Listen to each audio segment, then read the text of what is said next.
Bonjour à tous, c'est le Poppy School, j'espère que vous allez bien et bienvenue dans cette nouvelle vidéo. Aujourd'hui, je suis pas tout seul, je suis avec Pauline. Bonjour Pauline. Salut Olive.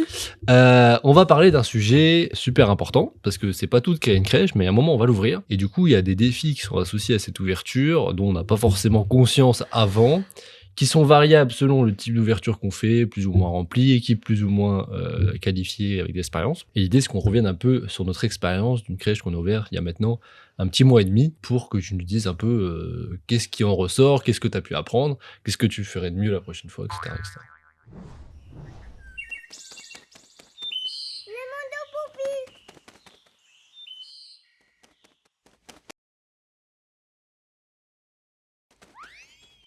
Du coup, en premier temps, avant de parler des pros, on a commencé par les parents. Oui, parce qu'il y a les préinscriptions, il faut les recevoir et tout.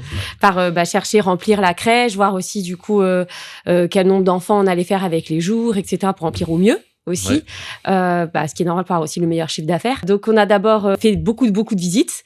Tout au début, dans la crèche de Capelle, dans une de nos autres crèches, parce qu'on était en travaux. Dans une grande ville, beaucoup de travaux en plus. Ouais, parce que du coup, on reçoit pas les parents durant les travaux, mais nous, on avait, en l'occurrence, vu qu'on a plusieurs structures, on avait la chance de pouvoir les recevoir ailleurs.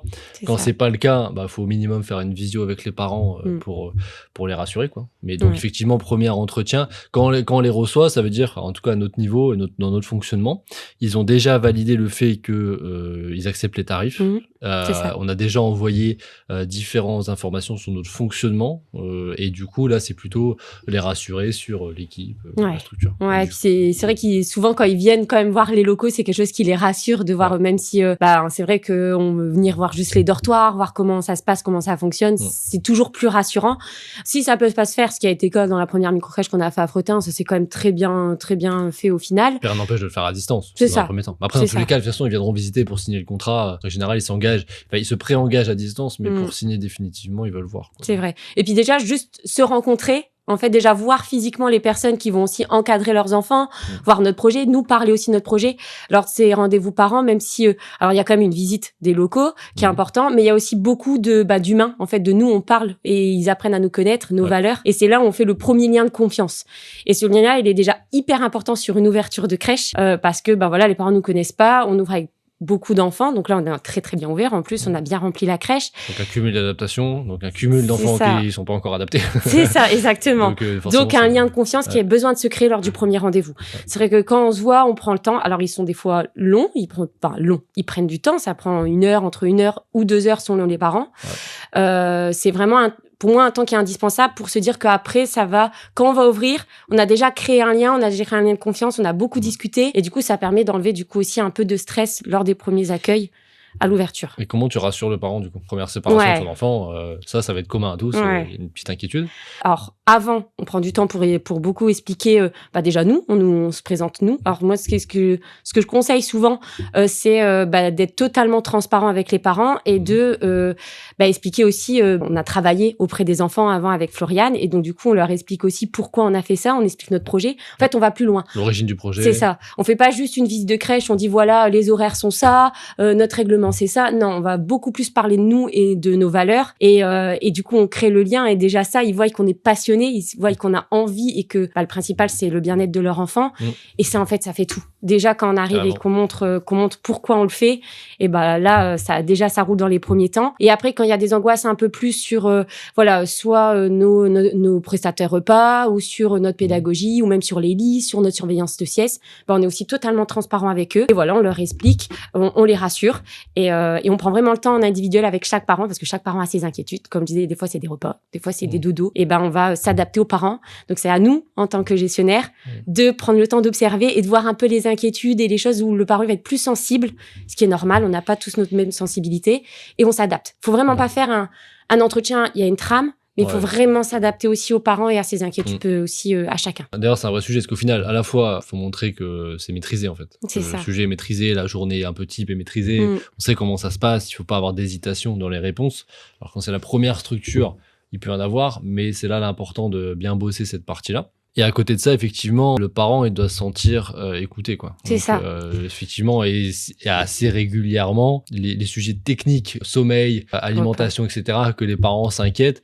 Et c'est bien des fois aussi de les rediriger, plutôt de dire, bah en fait, ouais, ça c'est bien, mais nous on focus surtout sur le bien-être de l'enfant, on va s'adapter à lui. Et des fois, le fait d'entendre ça, alors que de prime abord, il venait pas pour ça, ça peut se dire, tiens, effectivement, je me sens écouté. C'est vraiment trouver le juste milieu entre cadre et écoute, en fait, entre les deux. Et dès qu'ils sentent que, bah, comme tu le disais, on est sûr de nous, on connaît notre projet, on sait pourquoi on le fait, et en plus on explique toujours que c'est dans l'intérêt, que ça va être bon pour leur enfant, bah alors là c'est bon, et ça. Déjà les fondations, on dit toujours, elles sont bonnes, et du coup, bah quand il y a des petits soucis après, parce que bah, comme tu le disais, on est dans une adaptation, et voilà, on a eu beaucoup d'enfants, et on verra après, mais on a aussi des départs de professionnels, nous dans cette ouverture là, et bah du coup ça a permis qu'ils sachent que nous en tant que direction, nos fondations sont claires, sont stables, et ça a aidé du coup dans les soucis après qui a pu arriver. Et pour ça, du coup, deux choses, effectivement, il faut maîtriser son fonctionnement, et effectivement, comme on l'a dit avant, c'est vrai que l'origine du projet, elle est importante. De bien poser ça là-dessus, c'est pour ça qu'au début des projets, au début de la formation, on voit l'origine du projet, parce que il faut être sûr de pourquoi on le fait, il faut avoir la passion, il faut avoir le sujet, et il faut l'avoir travaillé, en fait. Donc, c'est intéressant de le transmettre ensuite aux parents, sa vision et tout. Donc là, on a rassuré le parent, première étape, la crèche est même pas encore ouverte, du coup, pour la peine. Bah, du coup, on va ouvrir la structure. Pour ouvrir une structure, du coup, il faut des salariés. C'est quoi les étapes? Alors, nous, en premier temps, ce qu'on a fait, c'est que, bah, comme on a plusieurs structures, alors ça dépend quand on a des structures ou quand on n'en a pas. Nous, on a déjà, du coup, quatre structures avec nous. On s'était dit, bon, on va aller voir d'abord dans nos employés. Si y en a qui veulent aller sur la microcrèche de Capelle, déjà en interne. C'est quand même un avantage quand on a des professionnels qui sont déjà dans nos crèches, de pouvoir se dire sur une ouverture, bah, elles viennent avec nous, parce qu'elles connaissent justement, ça fait une base stable. C'est justement des personnes, c'est ça, qui connaissent tout ça. Si ça se fait pas, bah il y a du coup la possibilité, avant que les employés arrivent, de soit faire une semaine d'immersion dans une autre crèche ou des choses comme ça, ou de faire une réunion. Ça dépend. Alors selon les ouvertures, on n'a pas eu les mêmes. Soit il y a des fois on faisait des immersions une semaine avant dans une autre crèche, parce qu'on avait eu des besoins et de remplacement. Donc là, on en a profité. On a pris les filles qu'on devait embaucher. Ou sinon, ce qu'on a fait, c'est qu'on a fait des réunions lors des premières journées où là, on voyait avec elles, bah, comme tu le disais, la journée type, le fonctionnement. Et ça, c'est indispensable.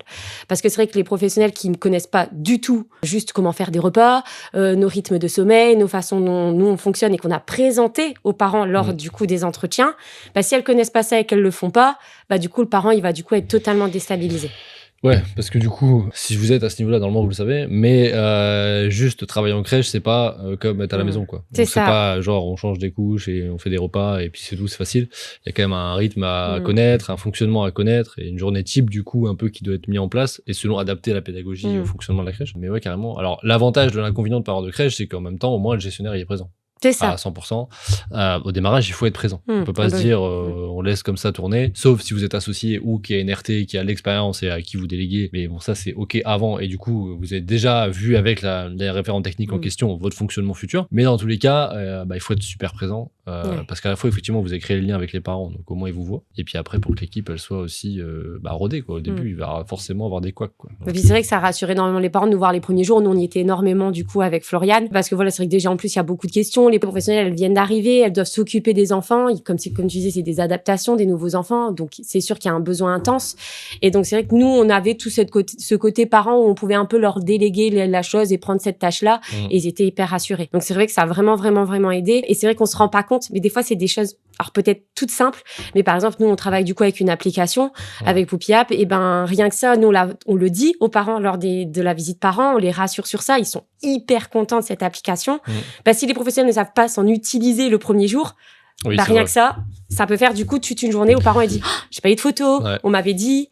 Et en fait, des petits détails, mais des petites choses qui sont indispensables. Bah, c'est ça qui fait, qui rassure le parent, ça fait des échanges. Parce qu'effectivement, du coup, dans les défis, s'il y a bien une chose, parce qu'on me pose souvent la question, mine de rien, les choses à voir au préalable avant l'ouverture. Et des fois, en fait, on a trop tendance à dire, bah, tiens, j'ai mis, par exemple, le baby-scene dans mon projet PEDA, et du coup, je veux faire une formation sur ça. En fait, clairement, c'est pas au début qu'il faut le faire, quoi. Le focus, il doit être fait d'abord sur le quotidien, sur la journée type. Et quand c'est bien maîtrisé, vraiment maîtrisé, on passe à des couches supplémentaires de pédagogie et autre chose, quoi. Mais il faut forcément d'abord voir ça, sinon, ça se passera sera pas bien et de toute façon ils n'auront pas le temps de le mettre en place. Bah c'est ça, et puis c'est vrai que comme tu disais, c'est vraiment se dire lorsqu'on fait les rendez-vous parents, quelles sont les choses indispensables auxquelles on a parlé, qu'ils ont rassuré les parents, et on se dit ok, on mise d'abord sur ça. On va d'abord, donc comme on disait souvent, sur du coup l'application, parce que là c'est la transmission avec les parents. C'est vraiment une étape à la fois. Donc au début on se dit bon voilà, le premier temps c'est qu'ils soient rassurés. C'est vrai que le babysitting c'est pas forcément la première chose qui est pour moi indispensable. Par contre les premières pour moi c'est vraiment comme tu disais la journée type, l'application et le portage qui pour nous a été quelque chose d'indispensable. Là l'ouverture de Capelle, on l'a vraiment vu.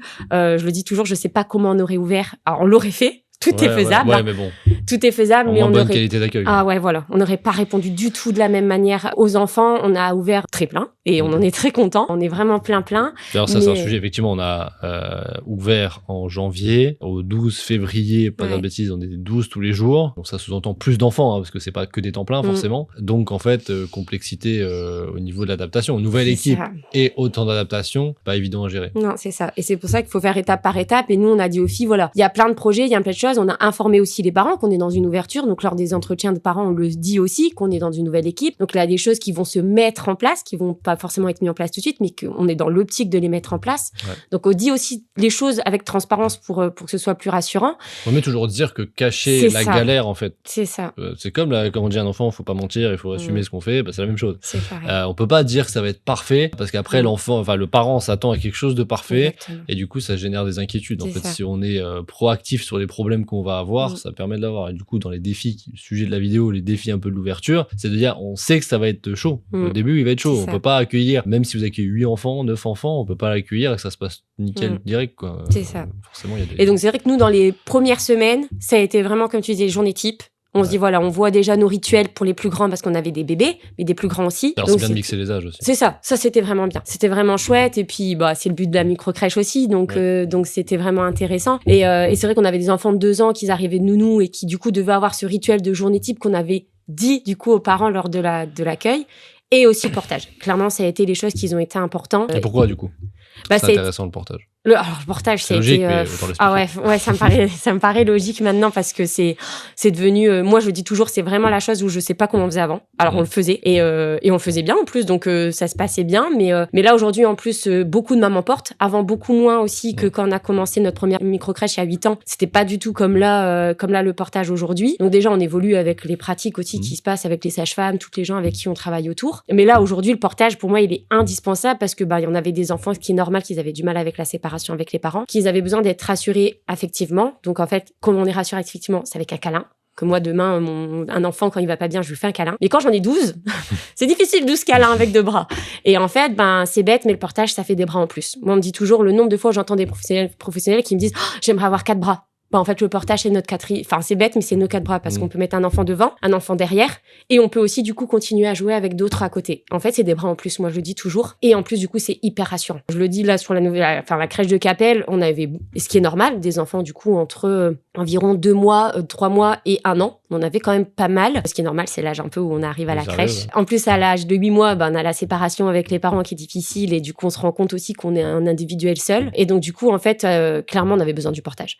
Ça nous a aidés. On a eu des enfants qui s'endormaient pas en lit, qui étaient toujours avec leur maman en cododo. Donc, le portage nous a aidés aussi. Et là, au bout d'1 mois et demi, on porte moins. Les enfants commencent à être rassurés, ça fait 1 mois et demi. Les parents sont rassurés parce que les enfants ont dormi avec nous en portage, ils ont trouvé leur rythme. Et en fait, clairement, moi, je trouve que, je le dis toujours, c'est un miracle, quoi. Enfin, on y arrivait avant, mais là, on répond encore plus à notre projet pédagogique qui répond aux besoins de l'enfant. On a même une maman sur notre micro-crèche et c'est gratifiant d'entendre ça, qui nous dit, voilà, ça fait plaisir que vous écriviez, que vous êtes sur le rythme, sur le besoin, à l'écoute de l'enfant. Et vous le faites, vraiment, on le voit. Et on s'en aperçoit parce que vous dites pas, c'est lui qui doit s'habituer. C'est vous qui vous habituez à son rythme. Ouais. Et ça, grâce au portage, on peut. Sans portage, vraiment, on n'aurait pas pu. Ouais, c'est vrai que voilà, je le dis à la main, on aurait essayé, on aurait fait notre maximum. Ça aurait pas été aussi qualitatif. Mais on n'aurait pas pu autant. Non, pas du tout. Donc s'il y a bien une chose à mettre en place aussi, au-delà de la journée type, du coup, c'est ça. Parce qu'effectivement, sur une ouverture, en fait, un des défis aussi, et c'est là encore, nous, on a la chance, il y a une mixité des âges. Pour autant, il y a certaines crèches qui ouvrent, c'est quasiment que des bébés. Donc, malgré tout, le fait de pouvoir porter 2 enfants au quotidien, c'est peut-être un peu plus dur pour l'équipe. Mais bon, c'est toujours moins dur que de les entendre pleurer tout le temps. C'est ça. Et en plus, c'est gratifiant de sais que, on fait pour le bien-être de l'enfant. Mais effectivement, si on est 4, en tout cas 3 sur le terrain, mine de rien, pouvoir porter et que tout le monde soit formé au préalable, ça vaut. C'est ça. Puis on s'alterne et puis après les filles, elles ont tellement aussi après de reconnaissance des parents parce qu'on a des parents qui viennent justement et surtout, c'est vrai qu'en micro-crèche, les parents viennent pour nos projets, ils viennent pas juste pour un mode de garde, ils viennent pour notre projet, pour nos valeurs, l'envie du coup qu'on écoute leurs besoins. Du coup, les parents en retour aussi, ils sont dans l'attente qu'on réponde à ça et franchement, ils ont des super retours parents. Là, la maman, elle l'a dit à moi, elle l'a dit aux équipes et ça y est, je sais pourquoi j'ai porté aujourd'hui, je sais pourquoi j'ai donné mon maximum et les parents le rendent énormément. Donc c'est vraiment chouette. C'est pour ça que c'est vrai que moi je dirais la journée type, le portage et l'application aussi. C'est vrai que l'application nous a quand même bien aidé. Poupi App aussi. L'impact du coup, c'est de dire on peut communiquer avec les parents. Enfin, les parents suivent la journée type justement qu'on a évoqué au préalable. Ils la suivent et ils voient un peu que ça se passe bien quoi. C'est ça a été quand même un avantage parce que c'est vrai que les premiers temps, les parents ils sont toujours un peu inquiets. C'est normal, ils nous connaissent pas, nous on les connaît pas. C'est la première séparation. C'est ça. En fait, ils ont l'habitude d'être au courant de tout ce que fait leur enfant. Jusqu'à temps qu'il y a la crèche où en fait, s'il n'y a pas d'échange par ce biais-là, ils n'ont pas d'infos. Et même des enfants qui étaient gardés en nounou, les nounous souvent elles envoient un petit texto, elles ont le temps de donner des nouvelles. Donc ils ont été habitués aussi du coup à ce fonctionnement-là. Ou de pouvoir appeler. C'est ça parce qu'il y a moins d'enfants. Donc voilà. Et là, nous ça nous a permis, comme tu le disais là, qu'on n'avait pas des appels toute la journée. Parce que sinon on est appelé toutes les heures pour savoir s'il a pris son biberon. C'est-à-dire qu'à midi on devrait passer tout notre midi à appeler chaque parent pour dire. Parce qu'il y a des parents qui sont en plus ou moins donnent plus ou moins d'importance à certaines choses, comme il y a des parents qui disent il boit un biberon de 150 ou 200, ça change rien. D'autres c'est très important. C'est vrai qu'on avait des parents qui avaient pas forcément la quantité, mais par exemple un exemple, on a un parent qui lui va se demander juste si sa matinée s'est bien passée. Et donc du coup on met une photo, on met un moment sourire, on met un moment soit portage et puis l'enfant il s'est endormi avec nous et en fait on s'est vraiment rendu compte que cette application nous ça nous permettait juste de noter, on n'avait pas forcément besoin d'appeler le parent. En plus on a aussi un système où on peut envoyer des messages via l'application et clairement on a des parents tous les jours qui nous disent c'est chouette la photo ce matin, ça m'a aidé du coup à lâcher la journée, puis au boulot j'étais beaucoup mieux et ça m'a fait avancer. Donc c'est vrai que le portage, l'application sont pour moi du coup indispensables sur les défis premiers qui va être de rassurer les parents du coup sur une ouverture et les enfants pour le portage. Rassurer les parents, que les enfants se sentent bien et que l'équipe se sente pas perdue. C'est ça. Comment on gère les adaptations quand t'as multi-adaptation, comment on a géré le démarrage en fait? Donc première semaine on a combien d'enfants? La première semaine, alors on en a eu quand même pas mal. La première semaine on était déjà 8 ou 9, donc on était déjà bien. On était bien remplis. Donc en fait ce qu'on a fait, c'est qu'on a fait des adaptations, on a fait un planning en fait d'adaptation où on avait par exemple 4 enfants le matin et 4 enfants l'après-midi. On n'a pas fait les 8 enfants le matin et plus rien l'après-midi. On a mis du coup dans la journée, on a séparé. Ce qu'on a fait aussi, c'est qu'on a essayé d'être vigilant, de mettre des grands avec des grands et des petits avec des petits.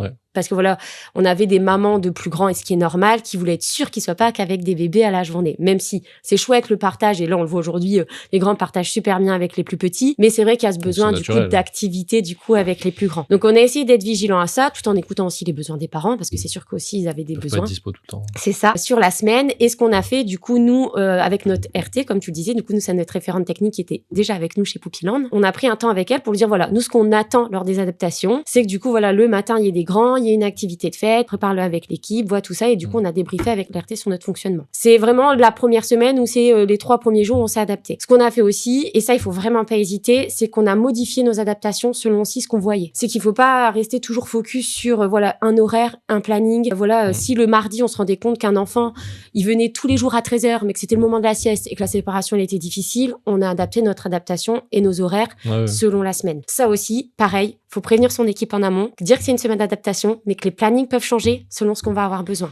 Comme tu disais, le fait d'être transparent, ça veut dire que quand on demande du coup un changement de planning dans la semaine, ils sont OK, c'est prévenu et ils savent pourquoi on le fait. Ils savent que c'est toujours pour le bien de l'enfant et pour que ça aille mieux. Donc ça, c'est vraiment une semaine où il faut vraiment s'adapter. Il y a des adaptations qui sont aussi prolongées, qu'on a prolongées du coup d'une semaine en plus. Après, l'adaptation, c'est qu'on faisait pas forcément avant, mais qu'on a fait aussi en place aujourd'hui. Et du coup, au fur et à mesure, ça s'est fait un peu tout seul. Et sur des temps un peu plus calmes, lors de l'adaptation, on a formé du coup nos équipes en cuisine la première semaine. Parce que ça, c'est pareil, s'il y a possibilité de le faire en amont, c'est bien, même si après, c'est qu'à l'usage où au final, on prend l'habitude. C'est ça, c'est clairement là où... Quoi qu'il arrive, c'est là où on apprend le mieux, mais effectivement, dans les sujets à voir au préalable, si possible, pour faciliter l'ouverture, c'est de voir effectivement l'organisation. Après, ça fait partie de la journée type au final, mais il y a un focus plus long qui doit être fait sur les repas, et puis c'est seulement quand ils font les repas qu'au final, on se rend compte s'ils ont compris ou pas, et s'il y a manque de formation, quoi. Mais du coup, dans dans la liste un peu des défis, si on peut rajouter encore un, au final, c'est l'observation. Parce qu'il faut savoir observer durant une adaptation pour savoir s'adapter. C'est ça. Et c'est vrai qu'en tant que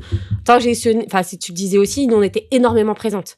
On s'est dit, bah voilà, on va pas ouvrir, et puis voilà, le planning, il est ça, et puis vous faites comme ça. Et parce que dans notre projet pédagogique, c'est d'être aux besoins de l'enfant. Donc, on n'était pas cohérent. En fait, si on disait, bah voilà, le planning, c'est tous les horaires comme ça, ben, nous, c'est ce qu'on a pensé le mieux dans notre organisation avec les enfants avant qu'on ouvre. Mais en concret et en réel, ça se passe pas comme ça. Selon un enfant, s'il va être allaité, s'il va avoir plus de siestes, moins de siestes, enfin, des choses très aléatoires. C'est ça. C'est important, effectivement. L'observation, c'est une première étape. De dire, OK, j'observe ce qui se passe. Après, la question, c'est que soit on a le recul, l'expérience ou la formation pour dire, l'enfant, il pleure, mais il y a ses raisons, et du coup, je peux modifier. Ou alors, on s'en dépasser et puis on fait rien et on subit le truc et c'est là où ça se passe pas bien. Et c'est là où, des fois, les gestionnaires nous disent qu'il y a des mauvaises ouvertures parce qu'au final, ils ont subi. Faut prendre ça comme un défi. C'est pour ça qu'on parle des défis de l'ouverture. Mais on dit, OK, j'observe les enfants, comment j'adapte ensuite la suite. Mais pour ça, il faut prendre le recul pour. Donc, en fait, il faut se préparer peut-être psychologiquement et même l'équipe en amont de dire, en fait, ça va pas être parfait, ça va pas bien, enfin, ça va se passer comme ça va se passer. Mais en fait, qu'est-ce qu'on va pouvoir faire et quel recul, quelle observation on doit mettre en place. Et c'est là où on parle de professionnels de la petite enfance. Il y a un moment, c'est ses capacités à dire, OK, comment on fait pour s'adapter et j'apprends de l'enfant et je m'adapte, quoi. Ouais, c'est ça. C'est vraiment se dire, on peut pas, en fait, une ouverture, c'est pas, on dit toujours, ça peut pas être comme une crèche qui est ouverte depuis 1 an, c'est pas possible. Autant les enfants sont pas là depuis 1 an et comme tu disais, il faut vraiment être présent et faut prendre le temps de se dire, OK, bon, bah là, on arrive tous, on est tous en adaptation, il porte bien son mot.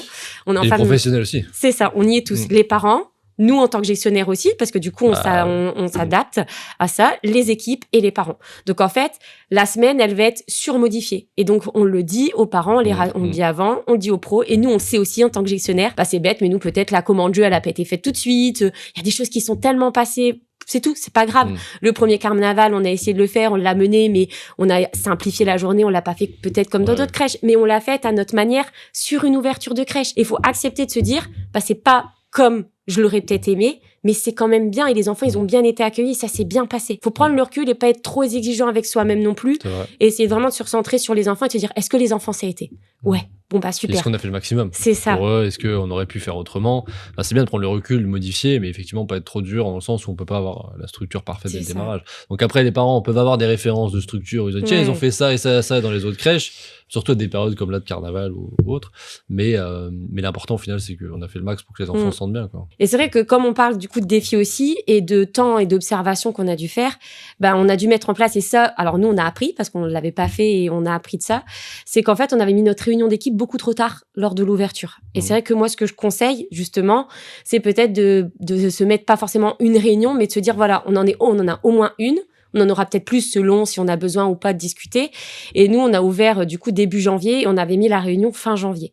Et c'était beaucoup trop tard pour faire le point sur les enfants, sur les habitudes, revoir s'il faut. Alors des choses, comme je dis, toujours très peut-être simple, mais les lits, par exemple, on avait ouvert avec plein de lits bas, puis au final, on a dû rajouter des lits barreaux. On a dû discuter avec les filles, OK, qui est-ce qui passe en lit barreau? Bon, bah, OK, on se pose, mais en fait, on peut pas se poser sur une ouverture. Une ouverture, on peut pas se poser avec les enfants, c'est pas possible, on est avec eux totalement. Donc, on peut pas se mettre à se dire, on parle de lit, alors qu'on doit les accompagner quotidiennement. Et en fait, nous, on met du coup des réunions d'équipe le soir quand on n'a plus les enfants qui sont présents, et on l'a peut-être mis un peu trop tard, nous. Du coup, on a appris de ça sur notre ouverture. On s'est dit, voilà, si ça ouvre, pour nous, il nous en faut au moins une, soit dans la semaine ou les 15 jours qui vont suivre pour faire un point du coup vraiment hors enfant pour pouvoir discuter avec eux et même s'il faut, on l'a dit et on l'a pas fait et du coup je trouve qu'il faut apprendre aussi de ça, aussi peut-être une réunion par an au bout de 15 jours, 3 semaines pour dire bah voilà, on se réunit un soir, on discute ensemble et puis comme tu disais avec toute la transparence possible, on dit ce qu'on met en place, ce qui va parce qu'il y a des choses qui vont très bien, sur quoi on a avancé et des petites victoires c'est énorme des fois sur des ouvertures et des choses qui du coup sur lesquelles on continue de travailler. C'est pas dire que ça va pas aller,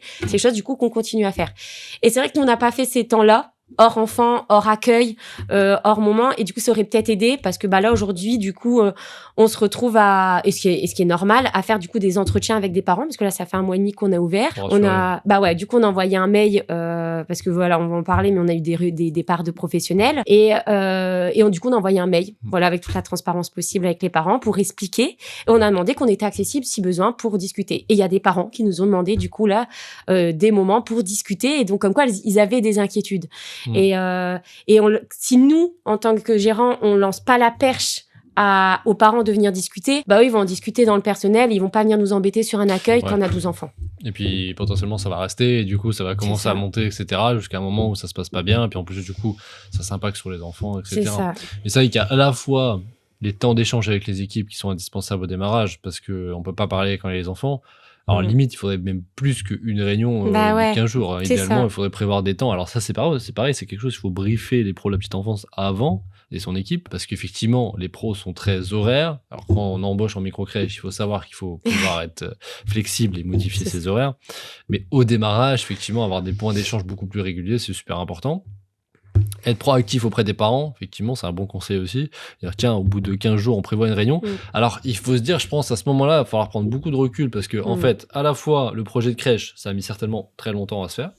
Ça a nécessité beaucoup d'efforts physiques, personnels, moraux, financiers. Ça se passe pas nickel au démarrage parce que ça peut pas se passer nickel au démarrage.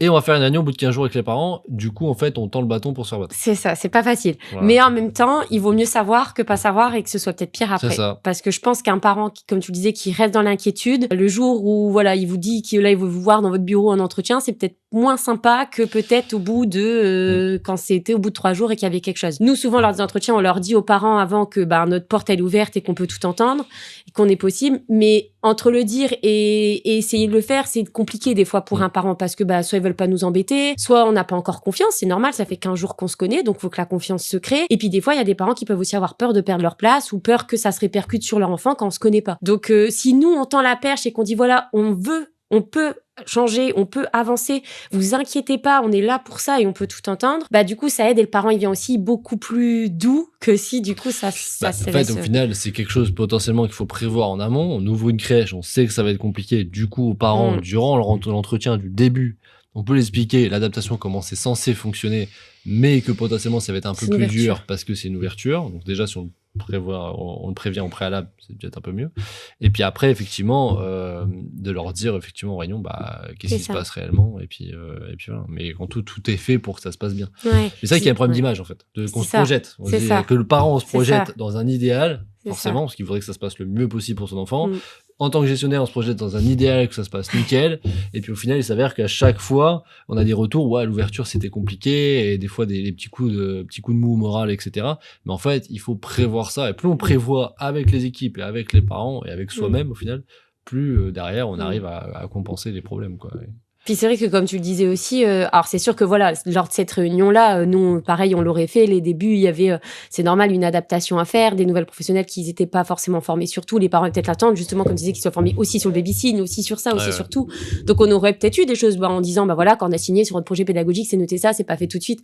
Oui, et on leur a dit, oui, c'est vrai. Et je pense que dire oui, c'est vrai, c'est comme ça, mais parce que, et si on leur trouve, si on leur trouve le justificatif, dire oui, c'est vrai, on signe pas, par exemple, avec une plus grande ou même avec un bébé de 8 mois, mais aujourd'hui, on a eu ce moment-là avec lui, on s'est attardé à ça, il y a ça qui est fait. Tant qu'ils entendent, quand on se tourne pas les pouces et qu'on n'est pas en train de ne pas vouloir le faire, mais c'est que là, pour l'instant, c'est pas la priorité. C'est ça. Ils vont l'entendre. C'est sûr que c'est pas le meilleur moment. Après, c'est comme tu le disais aussi, je pense qu'il faut prendre du recul parce que on a tous aussi nos peurs. C'est des papas et des mamans qui donnent leur. Là, on a des petits qui ont 2 mois et demi, 3 mois. Donc, du coup, c'est vrai que quand on arrive, on entend peut-être d'autres bébés qui pleurent. On a peut-être eu, je sais pas, un accouchement difficile ou aussi une conception de l'enfant difficile. On a toutes ces peurs-là. Et ça veut pas dire, c'est pas porté contre nous directement et contre le projet. C'est le protecteur sur l'enfant. C'est ça. Et ça, faut vraiment prendre ce recul. T'as vraiment raison de le dire que ça veut pas dire et en plus, on l'a vécu, nous, dans nos crèches avec plein d'enfants. Ça veut pas dire que là, il exprime des peurs. Ça veut pas dire qu'il va pas être super content quand il va partir au final de la crèche.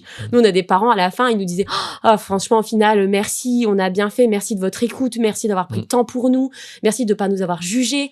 Et justement, en fait, même eux nous jugent pas et nous, on les juge pas non plus.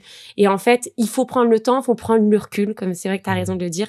Faut prendre énormément de recul parce que c'est juste des peurs et que ce soit une crèche ou une autre, ils auraient ces peurs aussi. Et tant qu'on montre qu'on fait bien, c'est ça. Puis c'est tout l'intérêt de pré-prendre le recul. Du coup, on part du principe que ça va arriver et donc faut le savoir. Et du coup, moi là, Ça permet de se dire, ok, bah là, ça se passe, mais en même temps, j'ai prévu. Effectivement, ça peut être une réunion avec les parents, plus à la fois faire un mail potentiellement aussi dans la foulée de la réunion pour dire si vous avez besoin d'échanges individuels, parce qu'il y a des parents qui sont soit pas dispo, soit pas à l'aise lors d'une réunion pour parler. Et il faut de la disponibilité. Le premier mot d'ouverture, il doit être là, il doit être disponible. Ouais, c'est vraiment ça. C'est vrai qu'il faut, en fait, faut pas, mais autant les pros, autant les professionnels de son équipe, faut les prévenir avant, et autant même nous, en tant que gestionnaire, c'est sûr que ça, il faut du temps.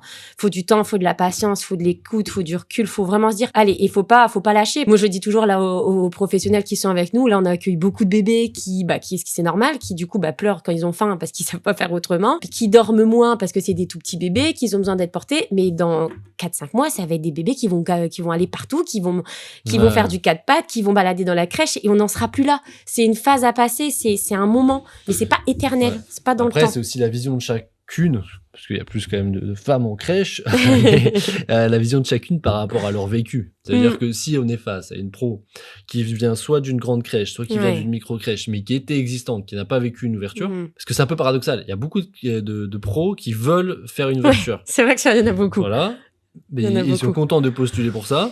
Mais après, quand on est dans l'ouverture, qu'ils sont en panique parce que, on n'arrive pas, et parce que dans leur vision, ils ont la vision de la crèche où ils étaient potentiellement avant, où ça a roulé parce que ça fait peut-être X années que c'est ouvert, et voilà, et les enfants, ils arrivent au compte-gouttes en adaptation. Donc, du coup, au final, encore une fois, ça fait partie des échanges qu'il faut faire avant avec l'équipe. Les défis d'avant, donc, préparer un vrai sujet, une vraie réunion sur dire, ok, voilà comment ça va se passer. Mais il faut qu'on se serre les coudes et on va tout faire pour que ça se passe bien. C'est aussi important de faire prendre conscience de ces choses-là, parce que il y a certaines choses qui sont acquis pour soi-même, et encore souvent ces sujets-là ne le sont pas, donc là c'est pour ça aussi qu'on fait cette vidéo. Donc il faut d'abord que ça soit acquis pour vous, mais après derrière il faut transmettre l'information aux autres, parce qu'ils ont peut-être une vision différente que vous. Et ça, c'est, je pense, un vrai sujet qui revient assez régulièrement, parce que toutes les pros qui vont arriver auront forcément, en règle générale, un petit peu d'expérience, et du coup auront une vision de leur vécu de professionnel qui sera différent que celui d'une ouverture. Là, c'est pour ça aussi que, comme on le disait pour les professionnels, quand on va du coup les chercher soit avant, donc nous dans le structure, ou lors d'entretien d'embauche dans les recrutements, en fait, il faut le savoir aussi à vos recrutements. Le recrutement, il doit pas, vous devez prendre une professionnelle qui sait qu'il va faire une ouverture. Si elle vous dit, voilà, moi je suis timide, je prends peu d'initiative, c'est ça. Donc on le sait. En fait, lors d'un entretien, si la professionnelle dit, je suis pas à l'aise avec les parents, moi les bébés c'est un peu difficile pour moi, en fait c'est des choses que on sait. Donc si on dit, ok, on signe parce qu'elle a l'envie, mais on sait nous en tant que gérant que sur ça elle est pas à l'aise. Donc, soit on est dispo à 100%, soit pour la former, soit pour être là au quotidien, soit sinon, clairement, on va la laisser en difficulté. Et le premier acteur qui va en difficulté, c'est les enfants. Donc, si on veut toujours se fier aux enfants, c'est dire, ok, même lors de mes recrutements, je me dis, ok, je sais qu'il va y avoir une meneuse, je sais aussi qu'il va y avoir du coup peut-être une fille à l'aise plus dans les bébés ou plus dans les grands. Il faut une mixité. On peut pas mettre que tout le monde pareil.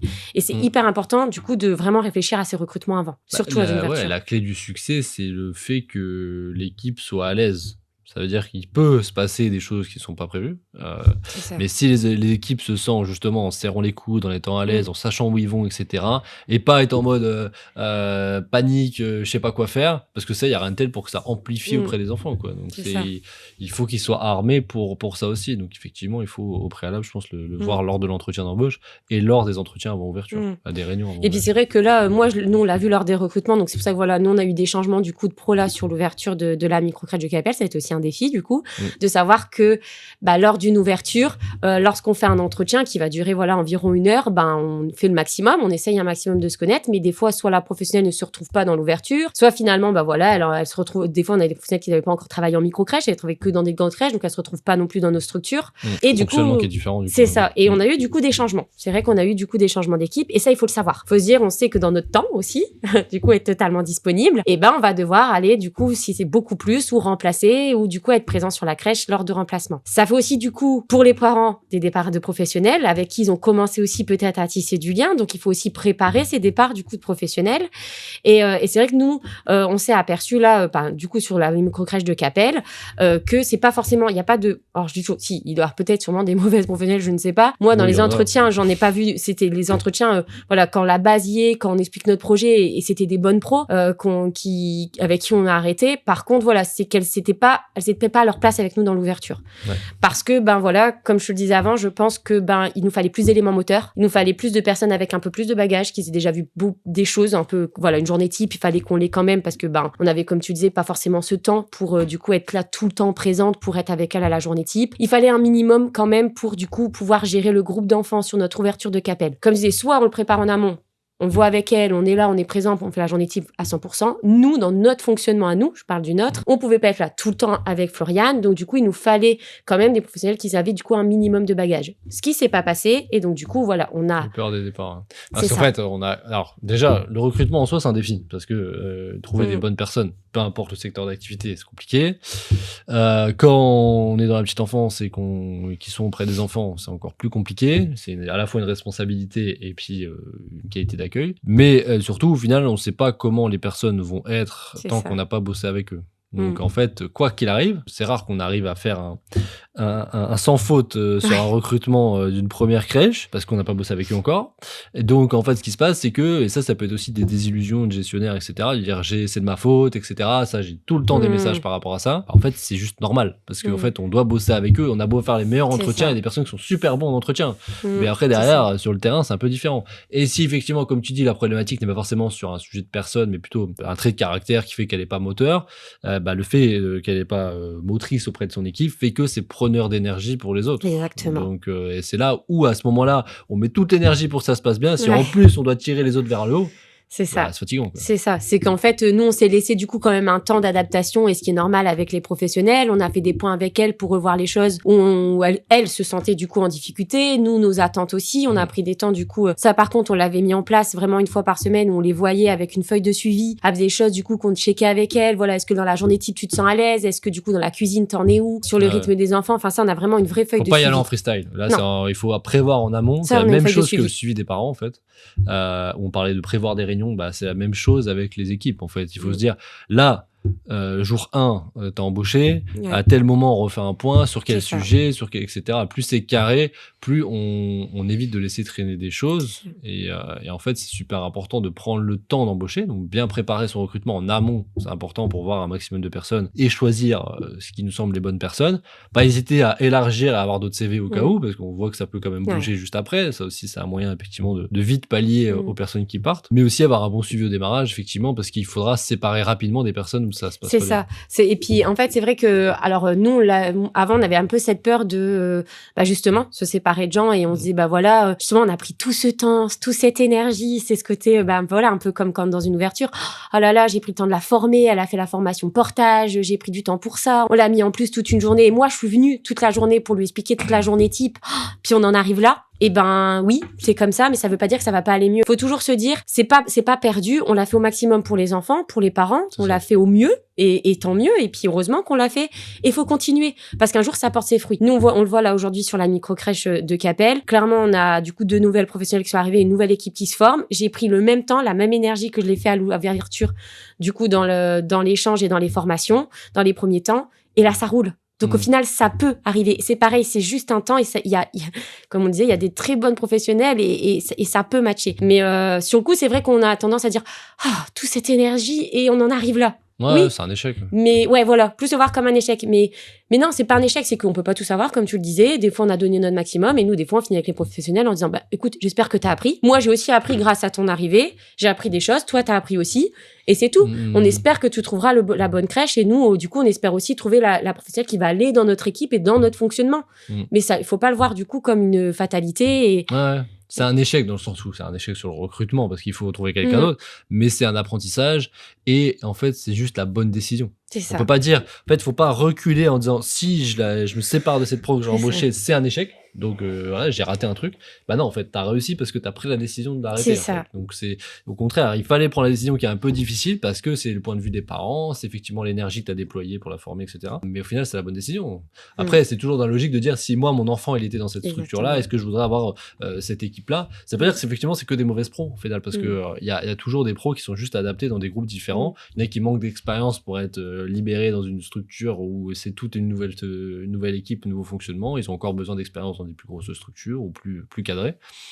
mais il faut vite se séparer. C'est ça. Et puis il faut savoir dans son suivi, comme tu le disais, les exigences. Enfin voilà, faut pas se mettre une pression non plus sur les professionnels. Elles doivent pas tout savoir dès le début. Comme tu le disais, par exemple le baby-sit, ou même nous, voilà, on disait par exemple les activités avec les tout petits, on allait les former au fur et à mesure, tant qu'elles les portaient, qu'elles les rassuraient, qu'elles leur donnaient du coup la présence affective, c'était déjà sur une ouverture, c'était très très bien. Donc à vous aussi dans le suivi, du coup en amont, et ça se prépare comme tu le disais dans les défis, de un peu aussi, vous stabilotez, nous on stabilote par couleur, de dire voilà, ça c'est rouge, c'est sûr que il faut que ce soit ok au bout d'un certain temps, il faut ça, c'est indispensable pour moi dans mon fonctionnement. Par exemple, nous c'était les accueils parents, parce que lors d'une ouverture, c'est clairement ce qui va être aussi hyper important, ça va être les soins auprès de l'enfant, c'est des choses qui sont pour nous indispensables, et je pense comme la plupart des personnes.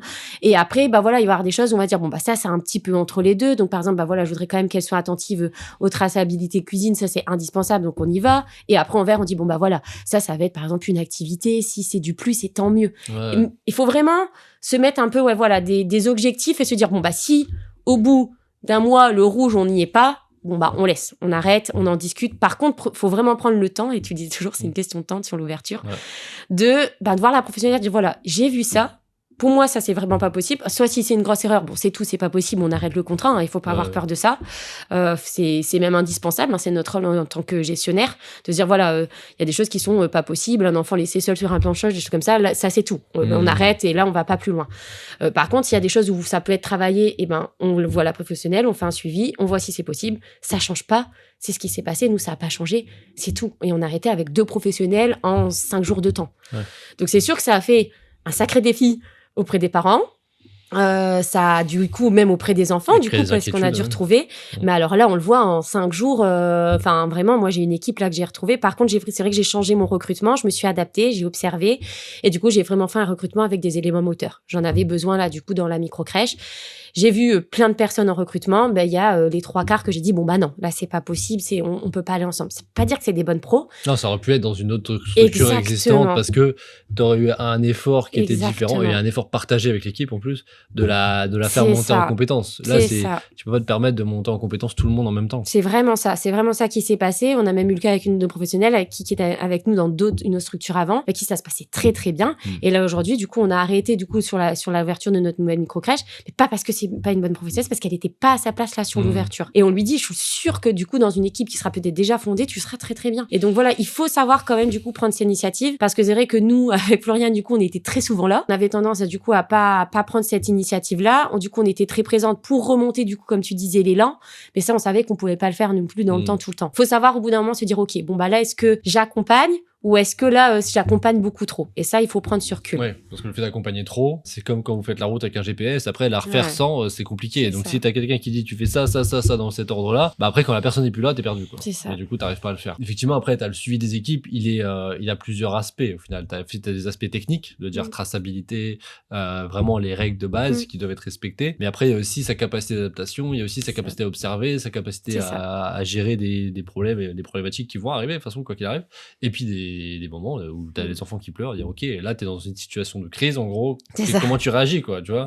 Et c'est presque ça le plus important, parce que tout ce qui est technique, traçabilité, on peut le bosser, c'est pas très compliqué, et puis ça c'est facile de dire on sait qu'est-ce qui doit être appris, quoi. Donc mais par contre une capacité d'adaptation ou de pas perdre pied, c'est plus un trait de caractère ou d'expérience qui fait que, et c'est un peu compliqué, quoi. C'est vrai que c'est pour ça que sur une ouverture, alors après ça peut être aussi possible, peut-être que, mais c'est vrai qu'on conseille quand même d'avoir des professionnels du coup qui sont assez à l'aise, qui ont le recul sur sur les pleurs des bébés, sur sur aussi la gestion d'un nouveau groupe, sur les inquiétudes des parents. Tout ça il faut vraiment en avoir compte lors des entretiens. Comme tu disais, il faut vraiment l'expliquer aux parents, faut nous en avoir compte lors de l'entretien, et nous en tant que gestionnaire. Il y a vraiment ces 3 parties là. On dit il faut, comme tu le disais, il faut être réaliste, et il faut du coup être sûr de tous ces défis qui vont du coup arriver.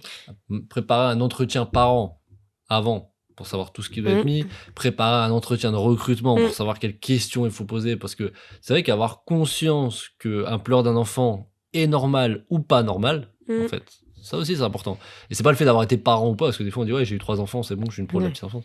Non, mais c'est vraiment avoir conscience et faire les choses consciemment et pas juste à la volée parce que il y a un bébé qui pleure, je le prends, mais il y a un autre qui pleure, je sais plus quoi faire, je suis perdu. Non, il faut avoir conscience de qu'est-ce qu'on met en place. Et après, effectivement, en tant que gestionnaire, avoir le recul de dire, j'ai préparé tout le monde, mais en même temps, je continue mon analyse régulière et je prends les décisions qui doivent être prises, quoi. C'est ça. Dans les défis d'ouverture, en vrai, il y a aussi les travaux. Parce que en fait, potentiellement, une ouverture, ça peut amener aussi des décalages d'ouverture. Ok. Nous, on a vécu ça 2 fois, que ça soit sur une construction ou sur Capelle, où on a dû décaler des ouvertures. On n'est pas sur un défi à l'ouverture, mais ça reste un défi dans le sens où on a pré-rempli la crèche et puis au final, les parents sont déçus. Et juste là, bon, j'espère que ça n'arrivera pas pour vous, mais il faut le prévoir. Et dans ce cas-là, déjà pour valider les contrats, juste petit conseil, c'est à attendre d'avoir fini tout ce qui est dépendant d'autres personnes. Parce que nous, on peut toujours faire des heures en plus, on peut toujours faire plus pour y arriver, pour ouvrir. Mais si on dépend de quelqu'un qui doit fournir des travaux et c'est pas de notre fait, bah faut pouvoir le gérer et signer des contrats seulement quand c'est validé. Mais après, auquel cas, si on doit décaler l'ouverture, il faut le prévenir suffisamment en amont, quand même, malgré tout. Et rester en contact avec les parents au quotidien régulièrement pour qu'ils soient au courant de quand ils vont pouvoir intégrer la structure. Ah, c'est vrai qu'on a eu de la chance. Alors, ils étaient très contents du coup quand on a fait, avant qu'on ouvre la crèche avec les parents, ce qu'on avait fait, c'est qu'on avait présenté tous les locaux parce que comme c'était en travaux, ils n'avaient pas visité les locaux comme on l'avait dit, ils avaient été notre crèche. Donc, ce qu'on a fait, c'est qu'on a fait un samedi matin, on a du coup fait une matinée, du coup, on a présenté tous les locaux à tous les parents. Les parents aussi se sont vus entre eux. Et c'est vrai que par chance, on a eu des parents, c'est vrai que voilà, on avait mis du coup dans d'autres crèches, on avait cette chance d'avoir d'autres crèches, donc on a pu remplir un peu dans les autres crèches, mais on a eu la chance d'avoir des parents plutôt compréhensifs parce que quand ils ont vu aussi l'étendue les travaux, c'est ça. Je pense que quand ils ont vu les locaux, ils ont vu aussi voilà que c'était pas c'est pas une petite construction, il fallait faire abattre 3 murs. Enfin voilà, sur ça aussi, on a été aussi transparent avec eux, on leur a expliqué qu'il y avait quand même un trou à faire dans une dalle, que c'était tous les parents nous disaient mais c'était une ancienne piscine ici avant. Oui, c'était une piscine, donc ils avaient quand même cette conscience d'eux. Mais ce qui a fait aussi beaucoup, c'est qu'on a beaucoup travaillé en amont avec des mails, on a relancé, on les a prévenus, on les a avertis de la visite PMI. Dès qu'on a eu tout ce qui était accord, on a retourné vers eux. Enfin, on a vraiment continué notre discussion avec eux, même avant l'ouverture, avec les travaux. Parce que c'est vrai qu'on en a eu, toi et Benjamin, vous en avez vu du coup beaucoup du point de vue travaux. Donc ça a été fastidieux. Et même avec la PMI, on a du coup aussi beaucoup dû travailler avec la PMI et c'est là où on s'est dit que c'est un vrai travail de collaboration avec la PMI. C'était vraiment chouette de bien s'entendre avec eux, de toujours discuter avec eux, d'être transparent avec eux. Enfin, le fait d'avoir totalement dit les choses aussi, en fait... d'être proactif sur les problèmes. C'est ça. Au final, c'est toujours la même chose. C'est le fait d'aller vers les problèmes avant de se les prendre. Exactement. Ça permet de les régler plus facilement derrière. Alors c'est sûr, c'est jamais agréable. On peut toujours dire, tiens, il y a moyen que ça passe sans. Mais le problème, c'est que si ça arrive, il n'y a rien qui est prévu pour, ça peut tout capoter. Et puis c'est vrai que le fait qu'on a introduit la PMI dans alors c'est bête, mais dans notre aménagement, par exemple, du coin rassemblement, on lui a envoyé ce qu'on avait vu du coup comme aménagement avec Fabritex. Enfin, on a vraiment tout envoyé. Et en fait, le fait aussi, qu'elle ait sa part de pouvoir dire, alors c'était des choses des fois, elle nous a même dit parler des couleurs. Au final, elle nous a dit, pourquoi vous mettez pas cette couleur-là? Alors que c'était des choses très bêtes. Ça fait l'intégrer. Mais le fait, qu'on a pu discuter ensemble, même si au final, des fois, on prenait pas toutes les idées, mais le fait déjà d'être intégré au projet, et en fait, la visite PMI s'est très, très, très, très bien passée et même sa collaboration avec aujourd'hui se passe très, très bien. Donc, c'est vrai que sur les travaux, comme tu dis, c'est mieux aussi d'anticiper, même si des fois, ça peut faire un peu peur. Mais vaut mieux que rester dans son coin et stresser tout seul. Puis après, comme tu dis, c'est là où, du coup, c'est difficile de faire une ouverture et on peut partir, du coup, dans des burn-out et c'est pas le but, quoi. Carrément. On a déjà épuisé toute notre énergie avant et... Effectivement, après, ça peut être compliqué. Si on fait un petit résumé, du coup, des défis d'ouverture, dans l'ordre des choses, si on devrait réfléchir à ce qui doit être préparé, c'est en amont, c'est de dire, OK, pour les parents, au final, c'est préparer la visite, en fait. Préparer les visites et la manière dont on fait les visites et la manière qu'est-ce qui doit être dit aux parents. À la fois, il faut le rassurer sur son enfant, mais il faut aussi lui expliquer comment fonctionne l'ouverture. C'est ça. En avoir conscience et l'expliquer. Donc, préparer un peu une trame par rapport à ça, je pense que c'est important. Entretien d'embauche. Bon, ça, c'est forcément, il faut une trame d'embauche et adaptée à l'ouverture. Exactement. Ça, par contre, je trouve que c'est vraiment indispensable. On peut pas du tout faire les mêmes entretiens selon la crèche. Enfin, déjà, selon les professionnels qu'il va avoir et selon la crèche, depuis combien de temps elle est, et encore plus sur une ouverture. Sur une ouverture, on peut pas du tout prendre les mêmes professionnels. C'est pour ça que je dis, il y a pas de bonne ou de mauvaise. Il y a vraiment les professionnels de votre équipe. D'où je pense qu'on l'a pas forcément fait au début. Maintenant, de le voir maintenant en retour d'expérience, je me rends vraiment compte que, il vaut mieux peut-être dire, voilà, au début, on va nous débuter. On va, s'il faut se mettre en tant que gestionnaire le premier mois parce que j'ai pas forcément trouvé la bonne professionnelle, je me mets un peu en terrain, je me mets avec les filles et puis je prends le temps de faire des recrutements et dans un mois j'ai la bonne professionnelle qui arrive, parce qu'une mauvaise professionnelle c'est du coup un départ, de la anxiété, et ça peut aussi du coup faire aussi, et on l'oublie pas, des manquants auprès de l'enfant, et on peut pas se permettre auprès de l'enfant, on ne travaille pas avec des robots, donc il vaut mieux s'y mettre, prendre le temps et du coup avoir une professionnelle qui arrive si ça tombe un mois après. C'est hyper important auprès de l'enfant. Faut recruter presque plus, c'est-à-dire qu'il faut faire plus d'entretiens de recrutement. Souvent on dit qu'il faut vraiment entre 5 et 6 personnes pour avoir la bonne personne, parce que des fois en fait on a un bon feeling direct, on dit tiens je vais la prendre, mais en fait des fois il faut quand même voir d'autres personnes. Alors c'est fatigant, c'est pour avoir d'énergie, et ça fait un peu les montagnes russes, parce que des fois on voit plusieurs personnes. On aurait pu prendre la première, mais au final on prend la troisième, puis la troisième elle est plus dispo, puis au final la première elle est plus dispo, et puis etc. Mais il faut prendre le temps de le faire, donc démarrer bien en amont le recrutement, c'est important. Il faut pouvoir accepter d'avoir des départs entre deux, mais du coup avoir continué le recrutement, avoir une banque de CV pour dire tiens je peux recontacter un tel, ça peut être pas mal aussi. Mais préparer l'entretien par rapport à l'ouverture, c'est effectivement indispensable, parce que en fait c'est pas une question de bonne ou mauvaise pro, c'est qu'il y a de l'expérience, une manière de fonctionner, une capacité d'adaptation, etc. Au démarrage, on n'a pas le choix d'avoir des personnes qui sont un peu plus qualifiées, ou alors déjà un mix, mais au moins des éléments moteurs, dont des éléments moteurs qui sont toujours sur le terrain au début. Donc démarrer le recrutement en amont, c'est super important. Et après, être proactif sur le suivi de tout le monde. Donc suivi des parents, suivi des pros, donc prévoir des réunions, prévoir des dates de réunions, prévoir psychologiquement, on l'a dit sur ces réunions-là, à s'en prendre plein la gueule et je dire on va s'adapter, mais je comprends le pourquoi, j'ai pris le recul en amont, je sais pourquoi ils réagissent comme ça, mais au moins tout le monde est venu, tout le monde a parlé, et après je propose des entretiens visuels pour les parents et pour les pros, avoir déjà une fiche de suivi du démarrage, c'est super important. L'un des derniers défis sur une ouverture, c'est qu'il faut au moins être sûr que au moins la journée type est au moins connue par ses employés, donc soit on prend un temps avant qu'elles arrivent dans la structure, soit la première journée lorsque c'est d'adaptation, comme on est là, la journée type se fait pas forcément sur les 2 premières journées, donc se dire l'après-midi, comme je vous le disais, c'est sûr, on reste au moins 2 heures, c'est tout, on s'en va pas à 15 heures, on reste à jusque 16 pour se voir pour la journée type, c'est vraiment indispensable. Moi je trouve aussi que c'est indispensable, et en tout cas nous c'est ce qui nous a aidé, c'est que les professionnels maîtrisent les outils de transmission le soir pour les parents. Donc nous c'est l'application, clairement c'est indispensable. Et les outils et la manière de transmettre aussi. Parce qu'on est face à beaucoup de parents inquiets, donc si on commence à se dire il a pleuré toute la journée en premier, faut faire attention à la manière dont on parle. Ça pour moi c'est aussi indispensable en défi. Et le dernier du coup aussi, ça va être pour moi, mais en tout cas c'est mon vécu, ça va être des projets qui vont être indispensables, et moi ça a été le portage. Là aujourd'hui sur une ouverture, mon premier défi indispensable sur la sécurité affective, c'est que toutes mes professionnels pouvaient répondre à ça. La sécurité affective lors d'une ouverture, c'est primordial, et donc du coup alors ça peut être à travers le portage ou d'autres choses, mais c'est vrai que nous c'est ce qui nous a aidé le plus, et c'est répondre à la sécurité affective de l'enfant au premier défi. Ouais, carrément. C'est vrai que c'est des sujets auxquels il faut prévoir avec les équipes, prévoir une petite semaine avant, et même potentiellement, il faut pas hésiter alors déjà on peut le transformer en jeu en plus, que ce soit la journée type ou la préparation des repas, ça peut faire office de team building, de dire tiens chacun fait le rôle de l'autre, ça peut être cool aussi au démarrage pour tisser les liens, parce que pour s'entraider après il faut aussi être un minimum proche, mais il faut pas hésiter à revenir vraiment dessus et à forcer dessus, parce qu'on a vite l'impression de dire tiens si la journée type elle est écrite, c'est bon, c'est maîtrisé, et puis on va pas revenir dessus plus que ça. En fait non, il faut vraiment je pense mettre l'accent dessus et vraiment savoir, parce que quand c'est inné, vraiment quand c'est compris et que c'est inclus dans son fonctionnement, si demain t'es dans une situation de crise, en fait tu réagis mieux, parce que tu sais vers où tu dois aller, quoi.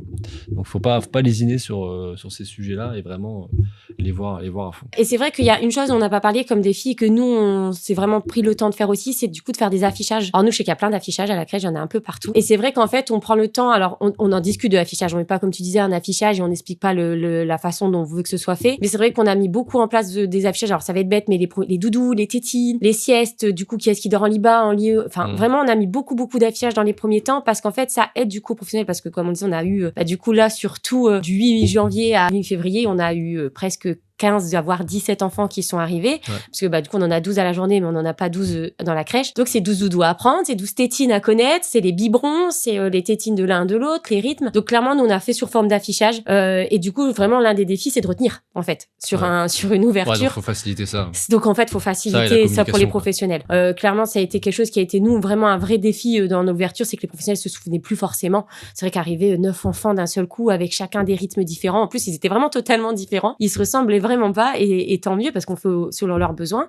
Et donc du coup c'est vrai que voilà, une crèche qui fonctionne avec tous les mêmes horaires, tous les mêmes horaires où ils mangent, ok, bon c'est tout, il n'y a pas besoin d'entretenir. Nous, on n'est pas du tout là-dedans.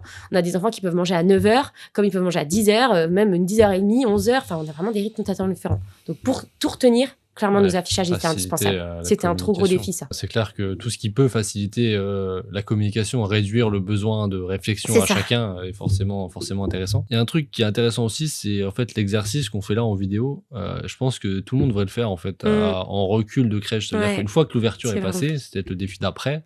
Déjà, peut-être qu'il y aura d'autres ouvertures.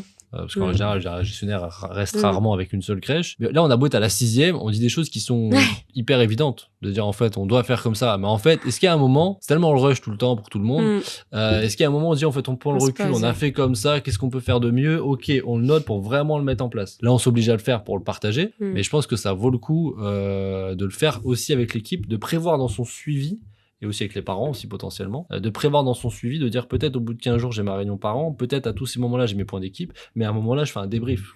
Et qu'est-ce qu'on pourra améliorer après, et prendre les avis de tout le monde, etc. Je pense qu'il y en a plus dans les têtes de chacun que quand on reste tout seul dans son coin. Et puis après, de toute façon, on pense plus à ça, et on passe à la suite, et puis on rouvre une crèche, et puis au final on redémarre de zéro parce qu'on n'a pas pris l'expérience d'avant. C'est vrai, prendre le recul et d'écrire, de dire voilà, ça a marché, ça a pas marché, ça nous a aidé. Donc ça, ok, on y est, c'est bon, c'est comme tu vois, comme l'on disait là tout à l'heure, le portage, je sais que c'est ok. Ça, c'est indispensable. Quand j'ouvre une crèche, je sais qu'il sera mis en place. C'est vrai qu'en fait, on devrait, et c'est vrai que même nous, on prend pas forcément le temps de le faire en tant que gestionnaire, de dire ok, allez, on se pose, on sait ce qui a fonctionné, et ce qui pourrait être cool aussi, c'est ce qui t'as raison, c'est d'avoir aussi le retour parent. Alors comme je disais, c'est aussi qui tout double, parce que des fois on peut avoir des retours. Parce que quand on va demander ce qui a marché, on va aussi demander ce qui a moins marché. Ouais, donc c'est ça qui est intéressant finalement. Mais en même temps, ça nous fait apprendre. Ça nous fait apprendre, et c'est savoir se dire sur la prochaine, ça je sais que ça a inquiété. Si on me le dit pas, je peux pas le savoir et je vais le refaire, et du coup ça va encore mal marcher. Donc c'est vrai que ça on devrait le faire, on le fait moins nous aussi du coup. Mais clairement, parce qu'on n'a pas le temps. Puis c'est compliqué de prendre le temps de déjà se remettre en question. En fait. Déjà juste ça, de se remettre en question, c'est compliqué de base. Alors se mettre en question de groupe, et en plus quand t'es gestionnaire et du coup t'es un peu responsable de tout, c'est toi qui te prends tout. Il y a un moment, c'est un peu compliqué de rentrer dedans et t'en prendre plein. Mais c'est là l'occasion de, si les démarches est constructive, d'appliquer les modifications. Donc c'est intéressant. En plus de tout ce qu'on a dit, est-ce que tu as des choses que tu penses que tu aurais fait différemment ou que tu as très bien fait toi et l'équipe sur une autre ouverture en plus des points qu'on a évoqués? Justement, je pense que comme on en parle là, j'aurais peut-être pris plus le temps de préparer mon ouverture en fait au final. Alors ça se passe bien, mais ça se passe dans le jus, comme on le dit là aujourd'hui. On le fait avec ce qu'on fait en fait. Donc il se passe ça, on réagit. Il se passe ça, on réagit. Et donc du coup, comme on le disait là, on en discute maintenant parce que on prend le recul, et puis maintenant ça, comme je le dis, ça va beaucoup mieux. Vraiment, ça, au bout d'un mois et demi, on a fait en fait. Mais ce qui est dommage, c'est que on s'est retrouvés des fois avec Floriane à dire demain toi t'y vas, demain moi j'y vais. On se voit ce soir, on discute. En fait, on a fait dans le rush, et c'est dommage parce que comme tu dis, toutes les choses là, on aurait peut-être pu les anticiper. En plus parce que là on en parle et on savait. En plus, c'est vrai que c'est dommage parce qu'on le savait. Donc c'est vrai que ce qui a pas marché, vraiment ce que j'aurais fait, c'est que oui, j'aurais plus préparé. En fait, j'aurais pris du temps. Des fois, on prend pas assez de temps et on se dit en plus j'avais déjà des crèches ouvertes, donc on s'attardait peut-être à s'être déjà ouverte. Oui, mais on n'est pas non plus sans choses à faire. C'est ça. Donc on s'attardait on s'attardait dans l'action même en fait, et on se disait, on n'arrivait pas à se dire faut qu'on prépare ça, faut qu'on fasse ça, et si on faisait ça, et des fois on a l'impression que quand on fait pas, quand on se pose vraiment et on se dit on écrit et on pose les choses, on n'est pas dans de l'action, on fait pas, on n'est pas vraiment en train de travailler entre guillemets, alors que si des fois juste se dire cet après-midi je vois personne, je parle avec personne, mais je pose mes idées, je pose mon ouverture, et chacune de notre côté avec Florian on aurait peut-être dû poser notre ouverture, comment on voyait les choses, et prendre le temps avec chacune, quoi. C'est ça. Peut-être ça, je pense que c'est la chose que j'aurais fait et que j'aurais changé. Par contre, ce que j'ai apprécié, c'est du coup voir les parents avant l'ouverture sur un temps aussi. Je pense que j'aurais peut-être aussi du coup retravaillé un peu plus mes recrutements, mais là maintenant j'ai appris et je le serai et je le travaille différemment. Après ça s'est fait aussi dans le rush parce que décalage d'ouverture, parce que tout ça fait que tu fais le recrutement et tu prends au fur et à mesure. Il faut du volume pour trouver les bonnes personnes. Donc après tu fais ce que tu peux aussi. Ouais, c'est vrai que là nous dans notre secteur là on avait très peu de CV, donc on n'avait pas forcément, c'est vrai, un panel on se dit qu'on énorme. peut toujours former les gens. C'est ça. Il n'y a pas forcément des mauvaises pros. De toute façon, on n'aurait pas pris les mauvaises pros. Mais on se dit que c'est des personnes qu'on peut faire monter en compétences. Mais en fait, on a le référentiel de quand les crèches sont déjà ouvertes. Et on se dit, il y a des personnes au début, elles étaient comme eux moins bien en entretien. Aujourd'hui, elles sont top. Mais en fait, elles sont tombées dans une équipe qui les a aussi mis en avant. Puis on avait plus de temps pour le faire, etc. Là, c'est vrai que c'est un peu différent. C'est ça. C'est vrai, je travaille autrement. Enfin, vraiment, d'une manière générale, je pense que vraiment, la chose que j'aurais changé, c'est que j'aurais mieux organisé, entre guillemets, mon emploi du temps à moi. En fait, en me disant, voilà. Mettre plus de temps pour préparer. Quoi. Ouais, c'est ça. Vraiment me dire, voilà, sur mon emploi du temps, je sais que lundi, c'est ça, mardi, c'est ça. Je check mes prios, un peu comme là, on le fait avec les pros, en fait. Quels sont nos prios? Quels sont aussi, moi, mes prios en tant que gestionnaire? Sur mes 6 crèches que j'ai, est-ce que celle-là, elle va? Oui, elle va, en fait. Est-ce que le carnaval, d'avoir un autant en suivi, est-ce que c'est vraiment une priorité, là, aujourd'hui? Non, par rapport à ça. Et en fait, se dire, au final, j'ai peut-être mis de côté, super, parce qu'il y a des choses qui se sont très bien fait aussi dans d'autres crèches. Parce que c'est maîtrisé aussi, parce que l'ouverture mineure, ça reste la 6e quand même, donc ça va. Effectivement, si ça va bien au bout d'un mois, parce qu'il y a aussi ce recul. T'étais dans l'action, dans l'urgence, mais elles étaient bien gérées dans l'urgence. Oui. Maintenant, effectivement, en ayant pris peut-être plus de temps avant, mais c'est là l'intérêt quand on a une crèche qui ouvre et qu'on n'en a qu'une seule, c'est de dire, ok, je prends entre une semaine à 15 jours, alors ça coûte de l'argent, parce qu'il faut les payer, les pros, mais par contre, il faut y aller en temps préparé. Là, le job du gestionnaire, le défi, clairement, c'est au niveau du gestionnaire, parce qu'il doit préparer tout ça pour que ces 15 jours soient très productifs. Et on n'est pas en mode on fait le ménage ou quoi que ce soit. Non, on est avec les pros, on explique, on rabâche certaines choses pour être sûr que ça soit maîtrisé, pour que quand la situation de crise elle arrive, parce qu'elle arrivera à un moment où il y aura plein d'enfants qui arrivent si c'est bien fait à l'ouverture. C'est après, il y a aussi d'autres possibilités d'étaler aussi l'arrivée des enfants. Ça simplifie aussi les choses, forcément. Mais des fois, financièrement, on peut pas se le permettre. Mais je pense que ça vaut encore plus le coup de prendre le temps avec les équipes pendant 15 jours et d'avoir une arrivée qui est plus importante, mais qui est bien maîtrisée, que pas prendre de temps et faire au fur et à mesure, parce qu'au final, il y a les premiers enfants qui en pâtissent quand même, parce que c'est pas maîtrisé. C'est vrai que là, on l'a vu, du coup, dans les dernières professionnels qui sont arrivés là sur notre micro-crèche à Capelle, on les a fait, du coup, venir une semaine à l'avance, alors qu'avant, on faisait jamais ça. Donc, elles sont venues une semaine parce que, déjà, il y avait le portage qui était pour nous indispensable. La journée type, comme on en a parlé. On voulait les former en cuisine, parce que on vous s'est dit, 2 professionnels, il en reste plus que 2. Donc, ça veut dire qu'on doit adapter tous nos plannings. Parce que, du coup, s'il y a 2 professionnels qui sont pas formés, elles se retrouvent à 2, il n'y a pas de formation cuisine, donc c'est pas possible. Donc, on s'est dit, c'est pas possible. Et on s'est dit aussi, l'équipe qui est déjà formée, on voulait pas changer tout leur planning. C'est-à-dire qu'elle doit être toujours là à midi ou à 16h. C'est pas cool non plus. Donc, c'est pas le but qu'on enlève aussi sur les nouvelles pros. Mais ça, c'est vrai que, comme tu le dis, maintenant, j'y réfléchis. Alors qu'avant, j'aurais fait le planning, j'aurais dit, mince, elles sont à 2, elles sont pas formées, c'est sur le tas. Donc là, j'avais cette semaine-là pour dire, ok, je veux au moins formation cuisine, je veux au moins portage, je veux au moins journée type. Le package de démarrage. Exactement. Je veux au moins les protocoles. Une chose bête, mais si demain il y a une alerte incendie, moi, j'avais plus cette pression de dire je dois y être tous les jours parce que s'il y a une alerte incendie, elles savent pas le faire. Donc en fait, c'est pas vu avec elles. Du coup, moi, je m'enlevais aussi cette décharge-là. Et cette semaine-là, du coup, c'est sûr, comme tu le disais, c'était un coup. Parce que elles sont du coup en plus avec des professionnels qui sont encore là. Soit s'ils voulaient aussi moins de coups, c'est à vous aller en terrain pendant qu'elles se forment. C'est aussi arrivé des fois que nous on a été la semaine dernière, moi j'ai été sur Capelle pour qu'elle puisse aller se former 2 heures du coup et que j'ai été remplacée en terrain. C'est possible aussi, il y a des choses qui sont possibles. Mais ce temps du coup c'est vrai qu'il est vraiment indispensable et du coup quand elle est arrivée, j'étais aussi moi sécure et je pouvais le faire. Mais comme tu le dis, faut vraiment le préparer. Nous on a fait vraiment une trame avec des heures, de telle heure à telle heure. C'était ça. De telle heure à telle heure, moi, j'étais disponible pour prendre un temps avec elle. De telle heure à telle heure, il se passait ça. Si on arrive le lundi, qu'on dit, t'es en plus, je veux que tu vois ça. C'est une perte de temps. Les professionnels, elles vont pas prendre forcément cette initiative sur une arrivée. C'est normal aussi. Elles vont se concentrer sur les enfants au début et pas forcément sur des choses qui vont penser indispensables, mais ça l'est. Donc c'est pour moi indispensable d'avoir une trame. Ça c'est sûr, t'as raison de la préparer en amont. Sinon c'est pas hyper, faut le dire, c'est un coût. Donc si on veut que ce soit aussi le plus possible, le plus rentable sur cette finance-là, il y en a besoin. C'est ça, c'est indispensable. C'est indispensable. En tout cas, merci Pauline pour ce partage. De rien. Je pense que c'est assez cool de même nous prendre le temps de prendre ce recul-là. On va négocier avec les pros de là-bas, notamment une que j'ai en tête, pour venir un peu discuter de tout ça et avoir un autre point de vue. Je pense que ça peut être assez cool. C'est vrai. En tout cas, si ça vous a plu, n'hésitez pas à la partager à d'autres gestionnaires qui vont ouvrir une crèche parce qu'on ne pense pas à tout ça, parce qu'on a la tête dans le guidon et c'est normal sur plein d'autres sujets, l'impact financier, etc. Tout à prendre en compte et la fatigue de la création. Donc, quand on arrive à l'ouverture, c'est un autre défi, quoi. On a eu des défis pré-création et c'est pas fini. On démarre un autre challenge et pour que ça se passe bien et pour que la suite ensuite se passe bien aussi, il faut avoir conscience de tout ça. Donc, n'hésitez pas à la partager, à télécharger aussi en description tous les guides offerts pour vous aider à créer et à vous développer dans votre propre structure. Et je vous dis à bientôt dans une prochaine vidéo. Je vous souhaite la réussite dans votre projet. À bientôt. Au revoir. Au revoir.